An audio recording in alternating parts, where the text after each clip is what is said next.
नमस्कार दोस्तों, जय श्री कृष्णा, राधे राधे। कैसे हैं आप सब? उम्मीद है आप सब अच्छे होंगे, स्वस्थ होंगे, मस्त होंगे। तो आज मैं आ गई हूँ आप लोगों के लिए एक प्यारी सी कथा लेकर। काफ़ी दिन हो गए थे मैं कथा नहीं लेकर आई थी और मुझे कई लोगों ने ये बात बोली है कि आपकी कथा बहुत अच्छी लगती है। तो इसलिए मैं फिर से आई हूँ आज कथा सुनाने, और ये कथा है आज की भगवान जगन्नाथ जी की। तो चलिए शुरू करते हैं आज की ये कथा। भगवान जगन्नाथ भगवान श्री कृष्ण का ही एक दिव्य रूप माने जाते हैं, जिनकी पूजा खास तौर से जगन्नाथ मंदिर में ही की जाती है।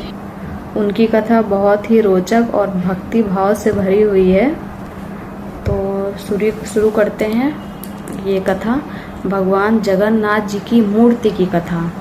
तो भगवान जगन्नाथ की मूर्ति की कथा ये है कि एक बार राजा जब सो रहे होते हैं तो उन्हें सपने में स्वयं भगवान दिखते हैं और वो बोलते हैं, आदेश देते हैं कि उन्हें दर्शन देते हैं और आदेश देते हैं कि उनका मूल भव्य मंदिर बनवाया जाए। तो तभी राजा ने मंदिर तो बनवा दिया, लेकिन मूर्ति कैसे रखी जाए, कैसी मूर्ति करी जाए, ये वो नहीं सोच पा रहे थे। ये उन्हें समझ में नहीं आ रहा था राजा जी को। तो ये सोचकर वो बहुत ही चिंतित थे वो राजा। तभी एक वृद्ध रूप में एक बुजुर्ग आते हैं। वो स्वयं जगन्नाथ जी थे, जो वृद्ध बाबा जी का रूप लेकर आते हैं। स्वयं भगवान विश्वकर्मा जी का रूप लेकर आए और वो बोले कि मूर्ति बनवाएं। उन्होंने खुद कहा कि मूर्ति बनवाएं और उन्होंने बोला कि मैं मूर्ति बनाऊंगा, लेकिन उन्होंने एक शर्त रखी कि मैं जो काम करूंगा वो एक बंद कमरे में करूंगा और कोई भी दरवाजा नहीं खोलेगा। तो ऐसे ही कई दिन बीतते चले गए और अंदर से कोई भी आवाज़ नहीं आई। वो रानी जो थी वो चिंतित हो गई और उन्होंने दरवाज़ा खुलवा दिया। तो जैसे ही दरवाज़ा खुला, जो कारीगर थे वो सारे गायब हो गए। मूर्तियाँ जो थी वो अधूरी थी, हाथ पैर नहीं बन पाए थे। तो ये देख के राजा को बहुत दुख हुआ। तभी उन्हें आकाशवाणी हुई और कि हे राजा, यही मेरा स्वरूप है, इसी स्वरूप में मेरी पूजा होगी। तभी से भगवान जगन्नाथ और भाई बलराम और बहन सुभद्रा जी की मूर्तियाँ ऐसे ही स्थापित हैं, इसी तरह से। तो अब शुरू करते हैं रथ यात्रा की कथा। चलिए।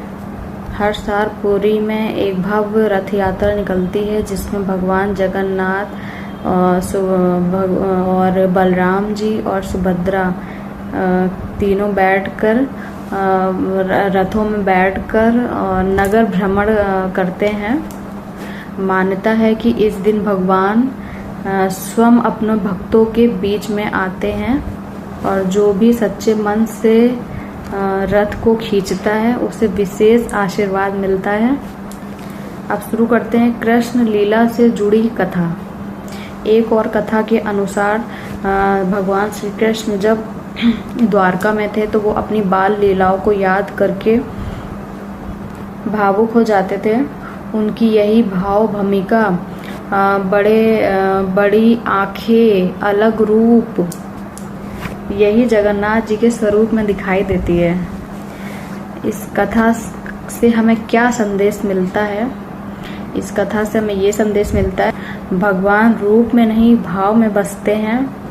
सच्ची भक्ति में कोई नियम या बाधा नहीं होती है। जो भी प्रेम से पुकारे भगवान उसके पास आते ही हैं। तो ये थी आज की भगवान जगन्नाथ जी की कथा। तो कैसी लगी दोस्तों आपको ये कथा भगवान जगन्नाथ जी की? अच्छी लगी है तो आप ज़रूर कमेंट में लिखिएगा जय जगन्नाथ जी, और इस वीडियो को लाइक करिएगा, शेयर करिएगा, और न्यू है तो मेरे चैनल को सब्सक्राइब करिएगा और इस वीडियो को हाइप भी ज़रूर कर दीजिएगा, क्योंकि आप लोगों का साथ मिलेगा जब भी हम आगे बढ़ेंगे। आप सबने मुझे यहाँ तक पहुँचाया है तो आगे भी मेरा साथ दीजिए सभी लोग। और बताइएगा कि अगली कथा आपको कौन सी और किन की, मतलब किसकी कथा सुनना है आपको, कौन सी देवी देवता किसकी कथा सुनना है, आप मुझे कमेंट में बताइए। मैं ज़रूर आपके लिए वो कथा लेकर आऊँगी, आपको सुनाऊँगी। तो तब तक के लिए चलिए चलते हैं। जय श्री कृष्णा, राधे राधे दोस्तों, और जय जगन्नाथ जी। Bye bye.